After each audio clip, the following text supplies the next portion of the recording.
Good morning, everyone, and welcome back to Sabbath School. ਸਾਰਿਆਂ ਨੂੰ ਸੈਬਥ school ਵਿੱਚ ਵਾਸਤੇ ਜੀ ਆਇਆਂ ਕਹਿੰਦੇ ਹਾਂ। This week we are on lesson number 3. ਅੱਜ ਦਾ ਸਬਕ ਜੋ ਹੈ ਉਹ ਤੀਸਰਾ ਨੰਬਰ ਹੈ।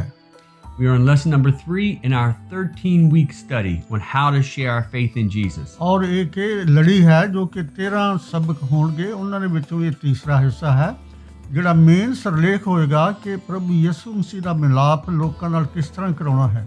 Now, this week's topic is seeing people through Jesus's eyes. ਔਰ ਅੱਜ ਦਾ ਜੋ ਸਬਕ ਹੈ ਉਹਦਾ ਸਰਲੇਖ ਹੈ ਕਿ ਲੋਕਾਂ ਨੂੰ ਪ੍ਰਭੂ ਯਿਸੂ ਮਸੀਹ ਦੀਆਂ ਅੱਖਾਂ ਦੇ ਨਾਲ ਦੇਖਣਾ, ਜਿਸ ਤਰ੍ਹਾਂ ਕਿ ਉਹਨਾਂ ਤਰਸ ਭਰੀ ਨਜ਼ਰ ਦੇ ਨਾਲ ਲੋਕਾਂ ਨੂੰ ਦੇਖਿਆ। Remember, if you like these lessons, ਅਗਰ ਤੁਸੀਂ ਇਸ ਸਬਕ ਨੂੰ ਪਸੰਦ ਕਰਦੇ ਹੋ, make sure you give us a thumbs up. ਔਰ ਜ਼ਰੂਰ ਇਸ ਨੂੰ ਤੁਸੀਂ ਜਿਹੜਾ ਬਟਨ ਹੈ ਅੰਗੂਠੇ ਵਾਲਾ ਉਹਨੂੰ ਜ਼ਰੂਰ ਦਬਾਓ। Subscribe to our channel. ਔਰ ਇਸ ਨੂੰ ਸਬਸਕ੍ਰਾਈਬ ਕਰੋ ਜੋ ਸਾਡਾ ਚੈਨਲ ਹੈ। And as always, make sure you share these lessons with a friend. ਔਰ ਜ਼ਰੂਰ ਇਹ ਜੋ ਸਬਕ ਹੈ ਆਪਣੇ ਦੋਸਤਾਂ ਨੂੰ ਵੀ ਜ਼ਰੂਰ ਦੱਸੋ। Now, let's look at this week's overview. ਦੇਖੀਏ ਕਿ ਇਸ ਹਫਤੇ ਦੇ ਵਿੱਚ ਲੈਸਨ ਦੇ ਵਿੱਚ ਕੀ ਕੁਝ ਸਿੱਖਣਾ। So, how did Jesus see people? ਕਿ ਪ੍ਰਭੂ ਯਿਸੂ ਮਸੀਹ ਨੇ ਲੋਕਾਂ ਨੂੰ ਕਿਸ ਤਰ੍ਹਾਂ ਦੇਖਿਆ। Well, Jesus saw everyone with sympathy. ਪ੍ਰਭੂ ਯਿਸੂ ਮਸੀਹ ਨੇ ਤਰਸ ਭਰੀਆਂ ਨਿਗਾਹ ਦੇ ਨਾਲ ਲੋਕਾਂ ਨੂੰ ਦੇਖਿਆ। Means he could understand how they felt. ਔਰ ਫਿਰ ਉਹ ਸਮਝ ਸਕਦੇ ਸੀ ਕਿ ਲੋਕ ਕਿਸ ਤਰ੍ਹਾਂ ਮਹਿਸੂਸ ਕਰ ਰਹੇ ਨੇ ਆਪਣੀ ਜ਼ਿੰਦਗੀ ਬਾਰੇ। Jesus saw everyone as someone to save. ਔਰ ਪ੍ਰਭੂ ਯਿਸੂ ਮਸੀਹ ਨੇ ਹਰ ਇੱਕ ਨੂੰ ਇਸ ਨਜ਼ਰ ਨਾਲ ਦੇਖਿਆ ਕਿ ਉਹ ਮੌਤ ਤੋਂ ਬਚ ਜਾਣ। Jesus could see in people what they would become with God. ਪ੍ਰਭੂ ਯਿਸੂ ਮਸੀਹ ਨੇ ਆਪਣੀਆਂ ਨਜ਼ਰਾਂ ਦੇ ਨਾਲ ਭਾਖ ਲਿਆ ਕਿ ਇਹਨਾਂ ਕਿਸ ਤਰੀਕੇ ਨਾਲ ਬਦਲ ਕੇ ਇਹ ਕਿਸ ਤਰ੍ਹਾਂ ਆਪਣਾ ਜੀਵਨ ਹਾਸਲ ਕਰ ਸਕਦੇ ਨੇ। And he treated everyone very specially. ਔਰ ਹਰ ਇੱਕ ਜਿਸ ਨੂੰ ਵੀ ਉਸਨੇ ਦੇਖਿਆ ਬਹੁਤ ਹੀ ਅੱਛੇ ਤਰੀਕੇ ਨਾਲ, ਖਾਸ ਤਰੀਕੇ ਨਾਲ ਦੇਖਿਆ। So this week we're going to learn how to treat people the way Jesus did. ਔਰ ਇਸ ਹਫਤੇ ਅਸੀਂ ਇਹੀ ਸਿੱਖਣਾ ਹੈ ਕਿ ਪ੍ਰਭੂ ਯਿਸੂ ਮਸੀਹ ਨੇ ਕਿਸ ਤਰੀਕੇ ਨਾਲ ਲੋਕਾਂ ਨੂੰ ਦੇਖਿਆ। First, we're going to look at the second touch. ਔਰ ਸਭ ਤੋਂ ਪਹਿਲਾਂ ਅਸੀਂ ਦੇਖਣਾ ਕਿ ਜੋ ਪ੍ਰਭੂ ਯਿਸੂ ਮਸੀਹ ਦੀ ਦੂਸਰੀ ਛੋਹ ਜਿਹੜੀ ਸੀ। Then we're going to look at accepting everyone. ਔਰ ਫਿਰ ਇਹ ਵੀ ਦੇਖਣਾ ਕਿ ਪ੍ਰਭੂ ਯਿਸੂ ਮਸੀਹ ਨੇ ਕਿਸ ਤਰ੍ਹਾਂ ਹਰ ਇੱਕ ਨੂੰ ਕਬੂਲ ਕੀਤਾ। Then we're going to look at making friends. ਔਰ ਫਿਰ ਦੇਖਣਾ ਕਿ ਪ੍ਰਭੂ ਯਿਸੂ ਮਸੀਹ ਨੇ ਲੋਕਾਂ ਨੂੰ ਕਿਸ ਤਰੀਕੇ ਦੇ ਨਾਲ ਦੋਸਤ ਬਣਾਇਆ। Then we're going to look at how he dealt with difficult people. ਔਰ ਫਿਰ ਇਹ ਵੀ ਦੇਖਣਾ ਕਿ ਜਿਹੜੇ ਲੋਕ ਬਹੁਤ ਅੜੀਅਲ ਲੋਕ ਸਨ ਉਹਨਾਂ ਦੇ ਨਾਲ ਪ੍ਰਭੂ ਯਿਸੂ ਮਸੀਹ ਨੇ ਕਿਸ ਤਰ੍ਹਾਂ ਸਲੂਕ ਕੀਤਾ। And then we're going to finish with seizing opportunities. ਔਰ ਫਿਰ ਇਹ ਵੀ ਦੇਖਣਾ ਕਿ ਜਦੋਂ ਵੀ ਪ੍ਰਭੂ ਯਿਸੂ ਮਸੀਹ ਨੂੰ ਇੱਕ ਸੁਨਹਿਰੀ ਮੌਕਾ ਮਿਲਿਆ ਲੋਕਾਂ ਨੂੰ ਮਿਲਣ ਦੇ ਨਾਲ ਤੇ ਉਸ ਦਾ ਪ੍ਰਭੂ ਯਿਸੂ ਮਸੀਹ ਨੇ ਲਾਭ ਉਠਾਇਆ। So in Mark chapter 8, ਅਸੀਂ ਦੇਖੀਏ ਮਰਕਸ ਦੀ ਅੰਜੀਲ ਉਸ ਦਾ 8ਵਾਂ ਅਧਿਆਇ ਔਰ 22ਵੀਂ ਆਇਤ। we read a very interesting and unique story. ਉਹਦੇ ਵਿੱਚ ਇੱਕ ਅਸੀਂ ਅਜੀਬ ਤਰ੍ਹਾਂ ਦੀ ਕਹਾਣੀ ਦੇਖਦੇ ਹਾਂ। This is where Jesus healed a blind man. ਇਹਦੇ ਵਿੱਚ ਪ੍ਰਭੂ ਯਿਸੂ ਮਸੀਹ ਨੇ ਇੱਕ ਮਨੁੱਖ ਨੂੰ ਜੋ ਕਿ ਅੰਨਾ ਸੀ ਉਸ ਨੂੰ ਠੀਕ ਕੀਤਾ। Don't confuse this story with the one in John chapter 9. ਔਰ ਇਹਦੇ ਨਾਲ ਆਪਣੀ ਬੁਝਾਰਤ ਜੀ ਨਾ ਤੁਹਾਡੇ ਲਈ ਬਣ ਜੇ, ਕਿਉਂਕਿ ਅਸੀਂ 9ਵੇਂ ਅਧਿਆਇ ਦੇ ਵਿੱਚ ਵੀ ਦੇਖਣਾ ਹੈ। Let's take a look at why this story is so unique. ਔਰ ਦੇਖੀਏ ਕਿ ਇਹ ਕਹਾਣੀ ਜਿਹੜੀ ਆ ਕਿਉਂ ਅਜੀਬ ਦੀ ਕਹਾਣੀ ਹੈ। First, we see that it was a group of friends that brought the blind man to Jesus. ਇਹਦੇ ਵਿੱਚ ਤੁਸੀਂ ਦੇਖੋ ਕਿ ਅੰਨੇ ਦੇ ਦੋਸਤ ਸਨ, ਅੰਨੇ ਮਨੁੱਖ ਦੇ ਦੋਸਤ ਸਨ ਜੋ ਕਿ ਪ੍ਰਭੂ ਯਿਸੂ ਮਸੀਹ ਦੇ ਕੋਲ ਉਹਨੂੰ ਲੈ ਕੇ ਆਏ। Most of the time in the Gospels, the sick person came looking for Jesus. ਔਰ ਬਹੁਤ ਵਾਰੀ ਦੇਖਿਆ ਕਿ ਜਿਹੜੇ ਬਿਮਾਰ ਲੋਕ ਸਨ ਉਹ ਪ੍ਰਭੂ ਯਿਸੂ ਮਸੀਹ ਦੀ ਤਲਾਸ਼ ਕਰਦੇ ਹੋਏ ਪ੍ਰਭੂ ਯਿਸੂ ਮਸੀਹ ਦੇ ਪਾਸ ਆਏ। But in this story, the sick person had no interest. ਲੇਕਿਨ ਇਹਦੇ ਵਿੱਚ ਦੇਖਦੇ ਹਾਂ ਕਿ ਇਹਦੇ ਵਿੱਚ ਜਿਹੜਾ ਅੰਨਾ ਮਨੁੱਖ ਹੈ ਉਹਨੂੰ ਕੋਈ ਦਿਲਚਸਪੀ ਨਹੀਂ ਠੀਕ ਹੋਣ ਬਾਰੇ। The friends had to bring him. ਲੇਕਿਨ ਉਸਦੇ ਦੋਸਤਾਂ ਨੇ ਉਹਨੂੰ ਪ੍ਰਭੂ ਯਿਸੂ ਮਸੀਹ ਦੇ ਕੋਲ ਲੈ ਕੇ ਆਂਦਾ। Second, Jesus took this man by the hand. ਔਰ ਇਹਦੇ ਵਿੱਚ ਦੇਖਦੇ ਹਾਂ ਕਿ ਪ੍ਰਭੂ ਯਿਸੂ ਮਸੀਹ ਨੇ ਫਿਰ ਉਸ ਮਨੁੱਖ ਨੂੰ ਆਪਣੇ ਹੱਥਾਂ ਦੇ ਨਾਲ ਛੂਇਆ and he led him out of the village so that he could speak to him privately. ਔਰ ਫਿਰ ਪ੍ਰਭੂ ਯਿਸੂ ਮਸੀਹ ਉਸ ਨੂੰ ਹੱਥ ਨਾਲ ਆਪ ਫੜ ਕੇ ਉਹਨੂੰ ਸਾਰਾ ਦਿੰਦੇ ਹੋਏ ਲੋਕਾਂ ਨਾਲੋਂ ਅਲੱਗ ਲੈ ਕੇ ਗਏ। Again, this is unique. ਲੇਕਿਨ ਇਹਦੇ 'ਚ ਵੀ ਇੱਕ ਲਾਸਾਨੀ ਅਜੀਬ ਜੀ ਗੱਲ ਹੈ। Often Jesus would heal people in front of his disciples. ਬਹੁਤ ਵਾਰੀ ਪ੍ਰਭੂ ਯਿਸੂ ਮਸੀਹ ਆਪਣੇ ਸ਼ਾਗਿਰਦਾਂ ਦੇ ਜਾਂ ਲੋਕਾਂ ਦੇ ਸਾਹਮਣੇ ਹੀ ਲੋਕਾਂ ਨੂੰ ਠੀਕ ਕਰ ਦਿੰਦੇ ਸਨ। But this time, it seemed as though Jesus wanted some privacy. ਲੇਕਿਨ ਇਹਦੇ 'ਚ ਅਸੀਂ ਦੇਖਦੇ ਹਾਂ ਕਿ ਪ੍ਰਭੂ ਯਿਸੂ ਮਸੀਹ ਨੇ ਇੱਕ ਲੋਕਾਂ ਨਾਲੋਂ ਅਲੱਗ ਗੱਲ ਕੀਤੀ। Then third, after Jesus touched him, he asked him if he could see. ਪ੍ਰਭੂ ਯਿਸੂ ਮਸੀਹ ਨੇ ਜਦੋਂ ਉਸ ਨੂੰ ਫਿਰ ਛੂਇਆ ਤਾਂ ਪ੍ਰਭੂ ਯਿਸੂ ਮਸੀਹ ਨੇ ਅੰਨ੍ਹੇ ਨੂੰ ਪੁੱਛਿਆ ਕਿ ਤੂੰ ਦੇਖ ਸਕਦਾ ਹੈ? Jesus normally would heal someone, ਅਕਸਰ ਪ੍ਰਭੂ ਯਿਸੂ ਮਸੀਹ ਜਦੋਂ ਕਿਸੇ ਨੂੰ ਸ਼ਿਫਾ ਦਿੰਦੇ ਸਨ and he was confident that his healing had worked. ਪ੍ਰਭੂ ਯਿਸੂ ਮਸੀਹ ਨੂੰ ਇਹ ਪਤਾ ਸੀ ਕਿ ਇਹ ਠੀਕ ਹੋ ਜਾਏਗਾ। In this story, it almost seemed as if Jesus wasn't sure. ਲੇਕਿਨ ਇਹਦੇ 'ਚ ਅਸੀਂ ਦੇਖਦੇ ਹਾਂ ਕਿ ਸ਼ਾਇਦ ਪ੍ਰਭੂ ਯਿਸੂ ਮਸੀਹ ਨੂੰ ਵੀ ਇਸ ਗੱਲ ਦੇ ਉੱਤੇ ਕੋਈ ਸ਼ੱਕ ਸੀ। This is very interesting. ਇਹਦੇ ਵਿੱਚ ਬੜੀ ਦਿਲਚਸਪ ਗੱਲ ਹੋ ਜਾਂਦੀ ਆ। The man responded ਉਹ ਉਸ ਅੰਨੇ ਨੇ ਇਹ ਉੱਤਰ ਦਿੱਤਾ that his vision was still very blurry. ਉਸ ਨੇ ਕਿਹਾ ਕਿ ਅਜੇ ਵੀ ਮੈਨੂੰ ਥੋੜਾ ਜਿਹਾ ਸਾਫ਼ ਨਜ਼ਰ ਨਹੀਂ ਆ ਰਿਹਾ। He said that he could see men walking around, but they looked like trees. ਉਸ ਨੇ ਕਿਹਾ ਕਿ ਮੈਂ ਦੇਖ ਤੇ ਸਕਦਾ ਹਾਂ ਮਨੁੱਖਾਂ ਨੂੰ ਪਰ ਏਦਾਂ ਜਿੱਦਾਂ ਦਰਖਤ ਤੁਰੇ ਫਿਰਦੇ ਆ। This suggests that Jesus' touch did not heal him completely the first time. ਇਹਦੇ 'ਚ ਅਸੀਂ ਦੇਖਦੇ ਹਾਂ ਕਿ ਜੋ ਪਹਿਲੀ ਵਾਰੀ ਜੋ ਪ੍ਰਭੂ ਯਿਸੂ ਮਸੀਹ ਨੇ ਉਸ ਨੂੰ ਛੂਇਆ ਕਿ ਸ਼ਾਇਦ ਉਹ ਪੂਰੇ ਤਰੀਕੇ ਦੇ ਨਾਲ ਠੀਕ ਨਹੀਂ ਹੋਇਆ। And so Jesus had to touch him again a second time. ਫਿਰ ਪ੍ਰਭੂ ਯਿਸੂ ਮਸੀਹ ਨੇ ਦੁਬਾਰਾ ਉਸ ਨੂੰ ਛੂਇਆ।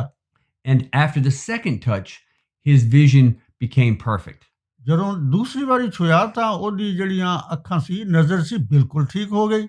So what can we learn from this story? ਇਹਦੇ 'ਚੋਂ ਅਸੀਂ ਕੀ ਸਿੱਖ ਸਕਦੇ ਹਾਂ? I think two things. ਦੋ ਗੱਲਾਂ। I think first we have to understand ਪਹਿਲੀ ਗੱਲ ਸਾਨੂੰ ਸਮਝਣ ਦੀ ਜ਼ਰੂਰਤ ਹੈ that many people will never come to Jesus ਬਹੁਤ ਸਾਰੇ ਲੋਕ ਪ੍ਰਭੂ ਯਿਸੂ ਮਸੀਹ ਕੋਲ ਨਹੀਂ ਆਉਣਗੇ on their own. ਆਪਣੇ ਆਪ।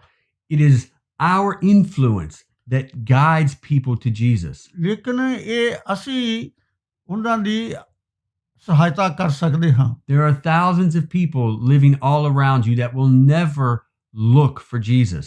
ਜੋ ਕਿ ਸਾਡੇ ਚਾਰੇ ਪਾਸੇ ਹਜ਼ਾਰਾਂ ਦੀ ਗਿਣਤੀ ਵਿੱਚ ਲੋਕ ਰਹਿੰਦੇ ਹੋਣਗੇ ਜਾਂ ਅਸੀਂ ਉਹਨਾਂ ਨੂੰ ਜਾਣਦੇ ਹੋਵਾਂਗੇ ਲੇਕਿਨ ਉਹ ਪ੍ਰਭੂ ਯਿਸੂ ਮਸੀਹ ਬਾਰੇ ਕਦੇ ਵੀ ਨਹੀਂ ਸੋਚਣਗੇ। It's up to us to bring them to Jesus. ਇਹ ਤਾਂ ਸਾਡਾ ਫਰਜ਼ ਹੈ ਕਿ ਅਸੀਂ ਉਹਨਾਂ ਦਾ ਮਿਲਾਪ ਪ੍ਰਭੂ ਨਾਲ ਕਰ ਸਕੀਏ। And the second point, ਦੂਸਰੀ ਗੱਲ ਜਿਹੜੀ ਹੈ which I think is actually even more important, ਜਿਹੜੀ ਕਿ ਸਭ ਤੋਂ ਜ਼ਰੂਰੀ ਹੈ it's that many of us have very brief, shallow relationships with God. ਕਿ ਸਾਡਾ ਜੋ ਪ੍ਰਭੂ ਦੇ ਨਾਲ ਨਾਤਾ ਹੈ ਉਹ ਬਹੁਤ ਇੱਕ ਦੁਨਿਆਵੀ ਤਰੀਕੇ ਦੇ ਨਾਲ ਹੈ। They seem to just come and go. ਉਹ ਜਿਹੜਾ ਸਾਡਾ ਤਜਰਬਾ ਹੈ ਕਦੀ ਪ੍ਰਭੂ ਨਾਲ ਨਾਤਾ ਹੋ ਜਾਂਦਾ ਕਦੀ ਪ੍ਰਭੂ ਨਾਲੋਂ ਸਾਡਾ ਨਾਤਾ ਟੁੱਟ ਜਾਂਦਾ ਹੈ। And oftentimes when we have relationships like this with God, ਜਦੋਂ ਇਸ ਤਰ੍ਹਾਂ ਦਾ ਸਾਡਾ ਸੰਬੰਧ ਪ੍ਰਭੂ ਦੇ ਨਾਲ ਹੋਏਗਾ we don't find that our lives are changing the way we anticipate or expect. ਅਸੀਂ ਦੇਖਾਂਗੇ ਕਿ ਸਾਡੀ ਜ਼ਿੰਦਗੀ ਜੋ ਕਿ ਪ੍ਰਭੂ ਯਿਸੂ ਮਸੀਹ ਦੇ ਨਾਲ ਰਹਿ ਕੇ ਤਬਦੀਲ ਹੋਣੀ ਚਾਹੀਦੀ ਆ ਉਦਾਂ ਦੀ ਨਹੀਂ ਹੁੰਦੀ। But Jesus has to be more than a person that we meet once a day. ਇਹ ਸੋ ਪ੍ਰਭੂ ਯਿਸੂ ਮਸੀਹ ਦਾ ਨਾਤਾ ਸਾਡੇ ਨਾਲ ਇਦਾਂ ਦਾ ਨਹੀਂ ਹੋਣਾ ਚਾਹੀਦਾ ਜਾਂ ਸਾਡਾ ਨਾਤਾ ਉਹਦੇ ਨਾਲ ਇਦਾਂ ਦਾ ਨਹੀਂ ਹੋਣਾ ਚਾਹੀਦਾ ਕਦੇ ਇੱਕ ਦਿਨ ਠੀਕ ਤੇ ਦੂਸਰੇ ਦਿਨ ਫਿਰ ਉਦਾਂ ਦੇ ਉਦਾਂ ਹੀ। I often think of people that I work with. ਮੈਂ ਕਹਿੰਦੇ ਨੇ ਕਿ ਮੈਂ ਸੋਚਦਾ ਹਾਂ ਉਹਨਾਂ ਲੋਕਾਂ ਬਾਰੇ ਜਿਨ੍ਹਾਂ ਦੇ ਨਾਲ ਮੈਂ ਕਦੇ ਮੇਰਾ ਸੰਬੰਧ ਹੁੰਦਾ ਹੈ। You see them every day, you pass them every day. ਤੁਸੀਂ ਉਹਨਾਂ ਨੂੰ ਹਰ ਰੋਜ਼ ਦੇਖਦੇ ਹੋ ਫਿਰ ਲਾਗੋਂ ਦੀ ਨਿਕਲ ਵੀ ਜਾਂਦੇ ਉਹਨਾਂ ਤੋਂ। You say good morning, they say good morning. ਔਰ ਤੁਸੀਂ ਵੀ ਉਹਨੂੰ ਕਹਿੰਦੇ ਨੇ ਕਿ ਸਲਾਮ ਭਾਈ। You talk about the weather. ਤੁਸੀਂ ਉਹਨਾਂ ਨੂੰ ਜਿਹੜਾ ਮੌਸਮ ਹੈ ਉਹਦੇ ਬਾਰੇ ਪੁੱਛਦੇ ਹੋ। But in reality, you don't know anything about them. ਲੇਕਿਨ ਹਕੀਕਤ ਇਹ ਆ ਕਿ ਇੰਨਾ ਹੀ ਕਹਿ ਲੈਂਦੇ ਹੋ ਤੁਸੀਂ ਉਹਨਾਂ ਤੋਂ ਜਾਣੂ ਨਹੀਂ ਹੁੰਦੇ। I was friends once with someone for 2 years and I did not even know his first name. ਔਰ ਕਹਿੰਦੇ ਨੇ ਕਿ ਮੇਰੀ ਇੱਕ ਵਾਰੀ ਦੋਸਤੀ ਸੀ ਜਿਹਨੂੰ ਮੈਂ 2 ਸਾਲ ਤੋਂ ਜਾਣਦਾ ਸੀ, ਪਰ ਮੈਂ ਉਹਦਾ ਜਿਹੜਾ ਪੂਰਾ ਨਾਂ ਸੀ ਉਹ ਵੀ ਮੈਂ ਪਤਾ ਨਹੀਂ ਕੀਤਾ। But in order for our lives to change, ਇਸ ਲਈ ਕਿ ਸਾਡੀ ਜ਼ਿੰਦਗੀ ਬਦਲ ਜਾਏ, our relationship with God has to be more than that, deeper than that. ਕਿ ਸਾਡਾ ਨਾਤਾ ਜਿਹੜਾ ਹੈ ਪ੍ਰਭੂ ਦੇ ਨਾਲ ਹਮੇਸ਼ਾ ਬਿਲਕੁਲ ਡੂੰਘਾ ਹੋਣਾ ਚਾਹੀਦਾ। Oftentimes, it's these brief encounters with God that we find we don't feel a difference in our lives. ਇਸ ਤਰ੍ਹਾਂ ਦਾ ਕਦੀ ਠੀਕ ਤੇ ਕਦੀ ਗਲਤ ਨਾਤਾ ਪ੍ਰਭੂ ਦੇ ਨਾਲ ਜਿਹੜਾ ਹੈ, ਇਹਦੇ ਨਾਲ ਸਾਡਾ ਕੋਈ ਸਾਨੂੰ ਲਾਭ ਨਹੀਂ ਜਾਂ ਸਾਡੀ ਜ਼ਿੰਦਗੀ ਤਬਦੀਲੀ ਨਹੀਂ ਹੁੰਦੀ। It's the constant relationship with God that brings change to our lives. ਇਹ ਤੇ ਲਗਾਤਾਰ ਸਾਡਾ ਪ੍ਰਭੂ ਦੇ ਨਾਲ ਮਿਲਾਪ ਰਹਿਣ ਦੇ ਨਾਲ ਹੀ ਸਾਡੀ ਜ਼ਿੰਦਗੀ ਬਦਲ ਸਕਦੀ ਹੈ। I promise you, go back for the second and the third touch. ਔਰ ਸਾਨੂੰ ਚਾਹੀਦਾ ਹੈ ਕਿ ਪਹਿਲੀ ਵਾਰੀ ਨਹੀਂ, ਦੂਸਰੀ ਵਾਰੀ, ਤੀਸਰੀ ਵਾਰੀ ਲਗਾਤਾਰ ਲੋਕਾਂ ਨਾਲ ਸੰਬੰਧ ਰੱਖੋ। Really spend time with Jesus. ਔਰ ਫਿਰ ਪ੍ਰਭੂ ਯਿਸੂ ਮਸੀਹ ਦੇ ਨਾਲ ਵੀ ਆਪਣਾ ਟਾਈਮ ਜਿਹੜਾ ਗੁਜ਼ਾਰੋ। And I promise you, your life will change. ਮੈਂ ਤੁਹਾਡੇ ਨਾਲ ਇਸ ਗੱਲ ਦਾ ਯਕੀਨ ਦਿਲਾਉਂਦਾ ਹਾਂ ਕਿ ਤੁਹਾਡੀ ਜ਼ਿੰਦਗੀ ਬਦਲ ਜਾਏਗੀ। Okay, so accepting everyone. ਔਰ ਫਿਰ ਹੈ ਕਿ ਦੇਖੀਏ ਕਿ ਹਰ ਇੱਕ ਨੂੰ ਪ੍ਰਭੂ ਯਿਸੂ ਮਸੀਹ ਨੇ ਕਬੂਲ ਕੀਤਾ। This is the story in John chapter 4. ਇਹਦੇ ਵਿੱਚ ਅਸੀਂ ਯਹੋਨਾ ਦੀ ਅੰਜੀਲ ਉਹਦਾ 4ਥੇ ਅਧਿਆਇ ਦੇ ਵਿੱਚ ਦੇਖਦੇ ਹਾਂ। It's the story where Jesus met a woman from Samaria. ਉਹਦੇ ਵਿੱਚ ਦੇਖਦੇ ਹਾਂ ਕਿ ਇੱਕ ਸਾਮਰੀ ਔਰਤ ਦੇ ਨਾਲ ਪ੍ਰਭੂ ਯਿਸੂ ਮਸੀਹ ਨਾਲ ਮੁਲਾਕਾਤ ਹੋਈ। Now, this story is amazing. ਔਰ ਇਹ ਬੜੀ ਅਜੀਬ ਜੀ ਕਹਾਣੀ ਹੈ। There's so much political tension around this story. ਔਰ ਇਸ ਕਹਾਣੀ ਦੇ ਵਿੱਚ ਬਹੁਤ ਸਿਆਸਤ ਭਰੀ ਪਈ ਹੈ। See, the Jewish people and the Samaritan people hated each other. ਸਾਮਰੀ ਲੋਕ ਤੇ ਯਹੂਦੀ ਲੋਕ ਇੱਕ ਦੂਸਰੇ ਨੂੰ ਬਹੁਤ ਨਫ਼ਰਤ ਕਰਦੇ ਸੀ, even though they shared a border. ਭਾਵੇਂ ਉਹਨਾਂ ਦੇ ਉਹ ਇੱਕ ਮੁਲਕ ਦੇ ਤੌਰ ਉੱਤੇ ਗੁਆਂਢੀ ਸਨ ਇੱਕ ਦੂਜੇ ਦੇ। Now, this was difficult. ਔਰ ਇਹ ਉਹਨਾਂ ਦੀ ਦੋਨਾਂ ਕੌਮਾਂ ਦੀ ਬੜੀ ਮੁਸ਼ਕਲ ਸੀ ਆਪਸ ਹੁੰਦੀ। Because the Jewish people would often travel from Judea to Galilee and back. ਔਰ ਯਹੂਦੀ ਲੋਕ ਜਿਹੜੇ ਸੀ, ਜਦੋਂ ਉਹ ਸਾਮਰੀਆ ਨੂੰ ਜਾਂਦੇ ਸੀ ਤੇ ਗਲੀਲ ਜਿਹੜਾ ਉਹਨਾਂ ਨੂੰ ਜਦੋਂ ਗਲੀਲ ਵਿੱਚ ਜਾਣਾ ਪੈਂਦਾ ਸੀ, ਅਕਸਰ ਉਹ ਸਿੱਧਾ ਉਹਨਾਂ ਦੇ ਨਾਲ ਤੁਰੇ ਫਿਰਦੇ ਸਨ। But Samaria was right in between Judea and Galilee. ਔਰ ਇਹਦੇ ਵਿੱਚ ਦੇਖੋ ਤੁਸੀਂ ਕਿ ਜਿਹੜਾ ਸਾਮਰੀਆ ਜਿਹੜਾ ਉਹਨਾਂ ਦਾ ਇਲਾਕਾ ਸੀ, ਉਹ ਯਹੂਦੀਆ ਦੇ ਵਿੱਚ ਤੇ ਗਲੀਲ ਦੇ ਵਿਚਕਾਰ ਪੈਂਦਾ ਸੀ। So the Jewish people had to either go through Samaria or all the way around Samaria. ਇਸ ਵਾਸਤੇ ਜਾਂ ਤੇ ਉਹਨਾਂ ਨੂੰ ਸਾਮਰੀਆ ਦੇ ਵਿੱਚੋਂ ਦੀ ਜਾਣਾ ਪੈਂਦਾ ਸੀ ਜੋ ਸਿੱਧਾ ਰਸਤਾ ਸੀ, ਨਹੀਂ ਤੇ ਫਿਰ ਉਹਨਾਂ ਨੂੰ ਵਲ ਪਾ ਕੇ ਦੂਰ ਦਾ ਸਫ਼ਰ ਕਰਕੇ ਉਹਨਾਂ ਨੂੰ ਜਾਣਾ ਪੈਂਦਾ ਸੀ। And this is what many of them would do. ਔਰ ਇਹ ਅਕਸਰ ਲੋਕ ਇਸ ਤਰ੍ਹਾਂ ਹੀ ਕਰਦੇ ਸੀ because they hated the Samaritans. ਕਿਉਂਕਿ ਉਹ ਇੱਕ ਦੂਸਰੇ ਨੂੰ ਬਹੁਤ ਨਫ਼ਰਤ ਕਰਦੇ ਸੀ। But Jesus, he was not like that. ਲੇਕਿਨ ਪ੍ਰਭੂ ਯਿਸੂ ਮਸੀਹ ਦਾ ਇਹਨਾਂ ਗੱਲਾਂ ਨਾਲ ਕੋਈ ਸੰਬੰਧ ਨਹੀਂ ਸੀ। Jesus didn't care about politics or race. ਪ੍ਰਭੂ ਯਿਸੂ ਮਸੀਹ ਨੇ ਕੋਈ ਜਾਤ ਪਾਤ ਦਾ ਜਾਂ ਫਿਰ ਕੋਈ ਉੱਚ ਨੀਚ ਦਾ ਖਿਆਲ ਨਹੀਂ ਕੀਤਾ। Jesus just knew that there was someone in Samaria that needed his help. ਪ੍ਰਭੂ ਯਿਸੂ ਮਸੀਹ ਨੂੰ ਸਿਰਫ ਇੰਨਾ ਹੀ ਪਤਾ ਸੀ ਕਿ ਸਾਮਰੀਆ ਦੇ ਮੁਲਕਾਂ ਵਿੱਚ ਇੱਕ ਕੋਈ ਨਾ ਕੋਈ ਸ਼ਖਸ ਹੈ ਜਿਹਦੀ ਪ੍ਰਭੂ ਯਿਸੂ ਮਸੀਹ ਨੂੰ ਭਾਲ ਹੈ।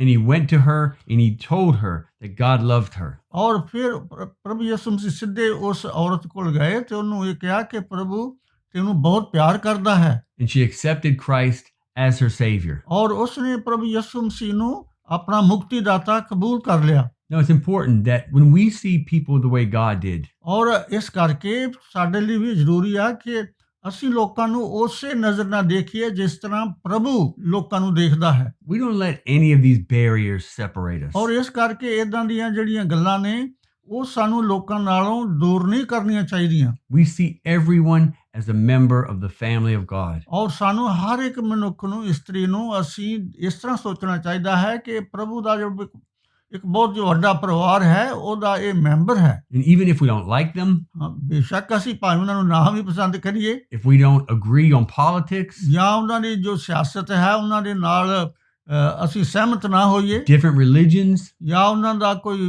ਜੋ ਮਜ਼ਹਬ ਹੈ ਕੋਈ ਵੱਖਰਾ ਹੋਏ, we should always see them as a member of the family of God. ਹਰ ਇੱਕ ਮਨੁੱਖ ਨੂੰ ਸਾਨੂੰ ਇਸ ਤਰ੍ਹਾਂ ਹੀ ਦੇਖਣਾ ਚਾਹੀਦਾ ਹੈ ਕਿ ਇਹ ਇੱਕ ਪ੍ਰਭੂ ਦੇ ਵੱਡਾ ਜੋ ਪਰਿਵਾਰ ਹੈ ਉਸ ਦਾ ਇੱਕ ਮੈਂਬਰ ਹੈ And we should love them and wish the best for them. ਔਰ ਸਾਨੂੰ ਉਹਨਾਂ ਨੂੰ ਪਿਆਰ ਕਰਨਾ ਚਾਹੀਦਾ ਹੈ ਔਰ ਉਹਨਾਂ ਵਾਸਤੇ ਸਾਨੂੰ ਚੰਗਿਆਈ ਪਾਲਣੀ ਚਾਹੀਦੀ ਹੈ So, making friends. ਔਰ ਫਿਰ ਅਸੀਂ ਦੇਖੀਏ ਕਿ ਦੋਸਤ ਕਿਸ ਤਰ੍ਹਾਂ ਬਣਾਉਣਾ Right before Jesus ascended to heaven, ਔਰ ਜਦੋਂ ਪ੍ਰਭੂ ਯਿਸੂ ਮਸੀਹ ਸਵਰਗ ਦੇ ਉੱਤੇ ਪਹੁੰਚ ਗਏ he told the disciples that you will be my witnesses ਔਰ ਉਸ ਨੇ ਆਪਣੇ ਸ਼ਾਗਿਰਦਾਂ ਨੂੰ ਕਿਹਾ ਕਿ ਤੁਸੀਂ ਮੇਰੇ ਗਵਾਹ ਹੋਗੇ in Judea, Samaria, and the ends of the earth.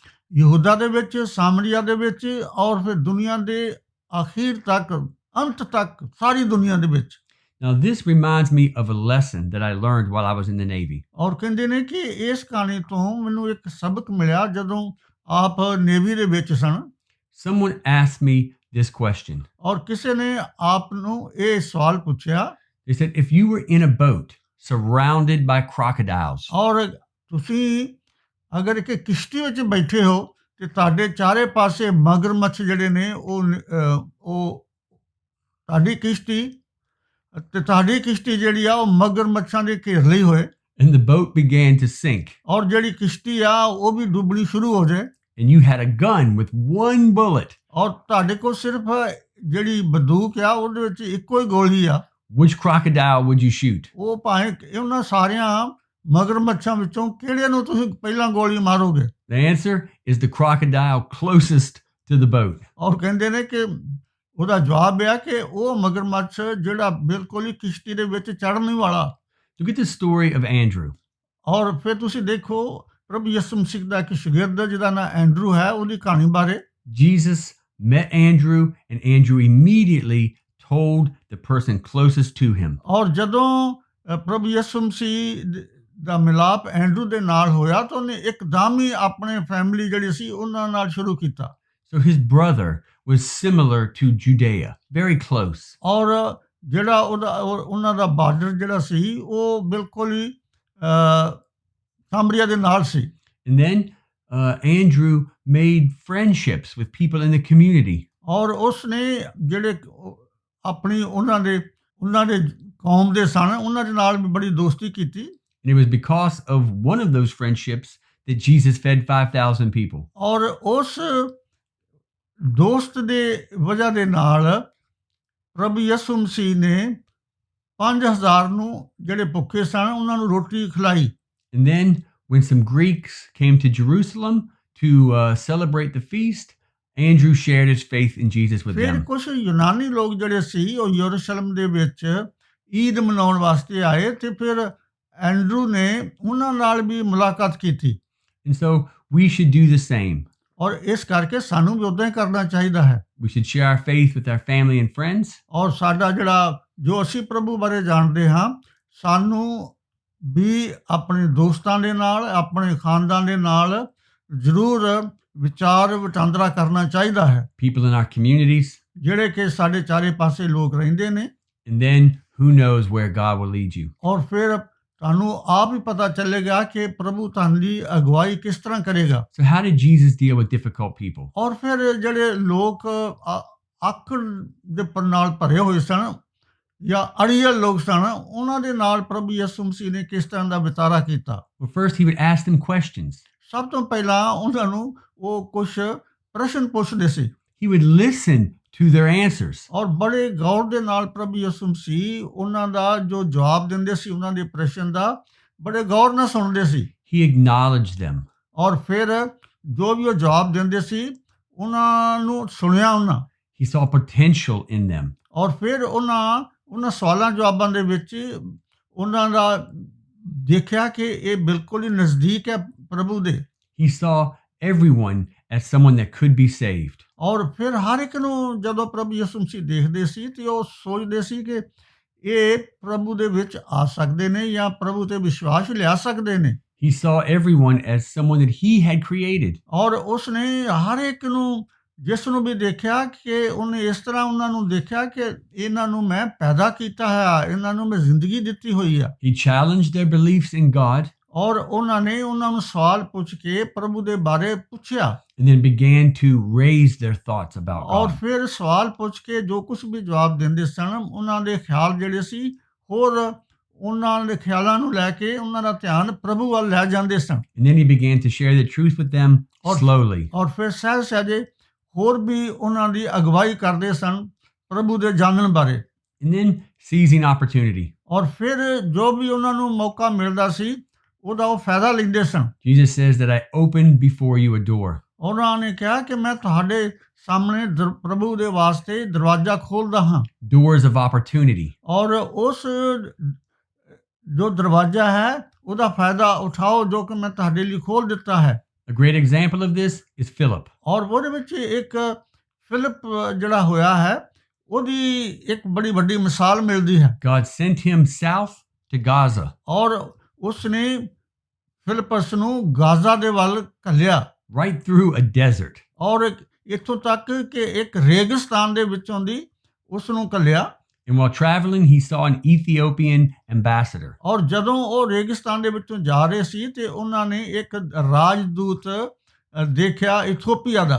When Philip saw that the Ethiopian was reading the Bible, ਔਰ ਜਦੋਂ ਉਸਨੇ ਦੇਖਿਆ ਕਿ ਜਿਹੜਾ ਉਹ ਹਬਸ਼ੀ ਸੀ ਜਿਹੜਾ ਰਸਤੇ ਚੜਿਆ ਹੋਇਆ ਸੀ ਉਹ ਬਾਈਬਲ ਪੜ੍ਹਨ ਰਿਹਾ ਹੋਇਆ ਹੈ। he took advantage of that opportunity and he shared his faith in Christ. ਉਸਨੇ ਜਦੋਂ ਉਸ ਨੂੰ ਬਾਈਬਲ ਪੜ੍ਹਦੇ ਹੋਏ ਦੇਖਿਆ ਤੇ ਉਹਨੇ ਇਸ ਗੱਲ ਦਾ ਫਾਇਦਾ ਲਿਆ ਇਸ ਮੌਕੇ ਦਾ ਕਿ ਉਹਨੂੰ ਪ੍ਰਭੂ ਯਿਸੂ ਮਸੀਹ ਬਾਰੇ ਦੱਸ ਸਕੇ। And the Ethiopian embraced Christ and was baptized. ਔਰ ਉਹਦਾ ਅਸਰ ਇਹ ਹੋਇਆ ਕਿ ਉਹ ਜਿਹੜਾ ਹਬਸ਼ੀ ਰਥ ਦੇ ਉੱਤੇ ਬੈਠਾ ਹੋਇਆ ਸੀ ਉਹ ਪ੍ਰਭੂ ਨੂੰ ਜਾਣ ਗਿਆ ਔਰ ਉਦੋਂ ਉਤਰ ਕੇ ਉਸਨੇ ਪ੍ਰਭੂ ਨੂੰ ਕਬੂਲ ਕੀਤਾ ਤੇ ਬਪਤਿਸਮਾ ਵੀ ਲਿਆ।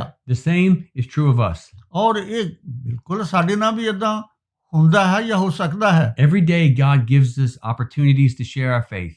ਪ੍ਰਭੂ ਸਾਨੂੰ ਹਰ ਰੋਜ਼ ਕਿਸੇ ਨਾ ਕਿਸੇ ਤਰੀਕੇ ਦੇ ਨਾਲ ਮੌਕਾ ਦਿੰਦਾ ਹੈ ਕਿ ਅਸੀਂ ਪ੍ਰਭੂ ਦੇ ਨਾਲ ਲੋਕਾਂ ਦਾ ਮਿਲਾਪ ਕਰ ਸਕੀਏ। We should pray for these opportunities. ਔਰ ਉਸ ਵੇਲੇ ਸਾਨੂੰ ਪ੍ਰਭੂ ਦੇ ਅੱਗੇ ਪ੍ਰਾਰਥਨਾ ਵੀ ਕਰਨੀ ਚਾਹੀਦੀ ਹੈ। And be careful because you never know when you miss one if it will come back again. ਔਰ ਫਿਰ ਤੁਹਾਨੂੰ ਇਹ ਸੋਚਣਾ ਚਾਹੀਦਾ ਹੈ ਕਿ ਜਿਸ ਮਨੁੱਖ ਨੂੰ ਤੁਸੀਂ ਮਿਲੇ ਹੋ ਸ਼ਾਇਦ ਮੁੜ ਕੇ ਦੁਬਾਰਾ ਤੁਸੀਂ ਉਸ ਨੂੰ ਨਾ ਮਿਲ ਸਕੋ। Look at this quotation in closing. ਔਰ ਆਖਿਰ ਦੇ ਵਿੱਚ ਆ ਜੋ ਅਸੀਂ ਪੜ੍ਹਨ ਲੱਗੇ ਹਾਂ ਇਸ ਨੂੰ ਸੁਣੋ ਜਾਂ ਪੜ੍ਹੋ। Jesus interacted one-on-one with people. ਪ੍ਰਭੂ ਯਿਸੂ ਮਸੀਹ ਇਕੱਲੇ ਹੋ ਕੇ ਵੀ ਇੱਕ ਦੇ ਨਾਲ ਮਿਲ ਕੇ ਵੀ ਉਹਦੇ ਨਾਲ ਗੱਲ ਕਰਦੇ ਸੀ। He did not separate himself from them. ਇਸ ਕਰਕੇ ਉਹ ਲੋਕਾਂ ਨਾਲੋਂ ਆਪਣੇ ਆਪ ਨੂੰ ਅਲੱਗ ਨਹੀਂ ਸੀ ਰੱਖਦੇ। He went into their homes, ਉਹ ਉਹਨਾਂ ਦੇ ਘਰਾਂ ਵਿੱਚ ਵੀ ਗਏ, ate with them, ਉਹਨਾਂ ਦੇ ਨਾਲ ਖਾਣਾ ਵੀ ਖਾਧਾ spoke to them, ਔਰ ਉਹਨਾਂ ਦੇ ਨਾਲ ਗੱਲਬਾਤ ਵੀ ਕੀਤੀ healed their sick. ਔਰ ਜੋ ਉਹਨਾਂ ਦੇ ਬਿਮਾਰ ਸਨ ਉਹਨਾਂ ਨੂੰ ਵੀ ਠੀਕ ਕੀਤਾ। If we follow in Jesus' footsteps, ਅਗਰ ਅਸੀਂ ਪ੍ਰਭੂ ਯਿਸੂ ਮਸੀਹ ਦੇ ਕਦਮਾਂ ਦੇ ਉੱਤੇ ਚੱਲੀਏ we should do the same that he did. ਔਰ ਬਿਲਕੁਲ ਉਸ ਤਰ੍ਹਾਂ ਸਾਨੂੰ ਕਰਨਾ ਚਾਹੀਦਾ ਜਿਸ ਤਰ੍ਹਾਂ ਪ੍ਰਭੂ ਨੇ ਕੀਤਾ। So that brings us to the end of this week's lesson. ਔਰ ਇਸ ਹਫ਼ਤੇ ਦੀ ਜੋ ਸਾਨੂੰ ਕਹਾਣੀ ਸੀ ਜਾਂ ਸਬਕ ਸੀ ਉਹਦਾ ਹੁਣ ਖਾਤਮਾ ਹੁੰਦਾ ਹੈ। Me and my dad, thank you for studying with us. ਅਸੀਂ ਦੋਨੋਂ ਮਿਲ ਕੇ ਤੁਹਾਡਾ ਬਹੁਤ ਧੰਨਵਾਦ ਕਰਦੇ ਹਾਂ ਕਿ ਤੁਸੀਂ ਮਿਲ ਕੇ ਸਟੱਡੀ ਕੀਤੀ ਹੈ। And we look forward to seeing you again next week. ਔਰ ਸਾਡੀ ਪ੍ਰਾਰਥਨਾ ਹੈ ਕਿ ਮੁੜ ਕੇ ਫਿਰ ਅਗਲੇ ਹਫ਼ਤੇ ਤੁਹਾਡੇ ਨਾਲ ਸਾਡਾ ਮਿਲਾਪ ਹੋ ਸਕੇ। Until then, we commend unto you ਔਰ ਉਸ ਸਮੇਂ ਤੱਕ ਅਸੀਂ ਆਪਣੇ ਤੁਹਾਡੇ ਸਾਹਮਣੇ ਆਪਣੇ ਆਪ ਨੂੰ ਕੁਝ ਪੇਸ਼ ਕਰਨਾ ਚਾਹੁੰਦੇ ਹਾਂ, ਤੁਹਾਨੂੰ ਦੇਣਾ ਚਾਹੁੰਦੇ ਹਾਂ ਕੁਝ। the Bible. ਔਰ ਉਹ ਹੈ ਪ੍ਰਭੂ ਦੀ ਬਾਣੀ ਜੋ ਕਿ ਬਾਈਬਲ ਹੈ। Now my dad's going to pray and offer you a blessing. ਔਰ ਅਸੀਂ ਹੁਣ ਮਿਲ ਕੇ ਪ੍ਰਾਰਥਨਾ ਕਰਾਂਗੇ। ਮੈਂ ਪ੍ਰਾਰਥਨਾ ਕਰਾਂਗਾ ਤੁਹਾਡੇ ਨਾਲ। ਧੰਨਵਾਦ ਕਰਦੇ ਹਾਂ ਪ੍ਰਭੂ ਅੱਜ ਦੇ ਦਿਨ ਵਾਸਤੇ ਔਰ ਅੱਜ ਦੇ ਜੀਵਨ ਵਾਸਤੇ ਜੋ ਕੁਝ ਸਿੱਖਿਆ ਪ੍ਰਭੂ ਤੂੰ ਆਪਣੀ ਪਵਿੱਤਰ ਆਤਮਾ ਦੇ ਜ਼ਰੀਏ ਸਾਡੀ ਰਹਿਨਮਾਈ ਕਰ, ਸਾਡੀ ਜ਼ਿੰਦਗੀ ਨੂੰ ਬਦਲ ਤਾਂ ਕਿ ਇਹ ਜੋ ਕੁਝ ਵੀ ਸਿੱਖਿਆ ਉਸ ਨੂੰ ਆਪਣੇ ਜੀਵਨ ਵਿੱਚ ਅਸੀਂ ਲਿਆ ਸਕੀਏ ਔਰ ਕਾਸ਼ ਕਿ ਅਸੀਂ ਇੱਕ ਸੋਮਾ ਬਣ ਸਕੀਏ ਜਿਹਦੇ ਜ਼ਰੀਏ ਬਹੁਤ ਸਾਰਿਆਂ ਲੋਕਾਂ ਦਾ ਮਿਲਾਪ ਤੁਹਾਡੇ ਨਾਲ ਹੋ ਸਕੇ। ਇਹ ਪ੍ਰਭੂ ਇਹ ਸਭ ਕੁਝ ਜੋ ਮੰਗਦੇ ਹਾਂ ਸਾਡੇ ਪਿਆਰੇ ਬੇਟੇ ਅਸੀਂ ਆਪਣੀ ਮੁਕਤੀ ਦਾਤਾ ਪ੍ਰਭੂ ਯਿਸੂ ਮਸੀਹ ਦਾ ਨਾਮ ਲੈ ਕੇ ਮੰਗਦੇ ਹਾਂ। ਆਮੀਨ। Amen.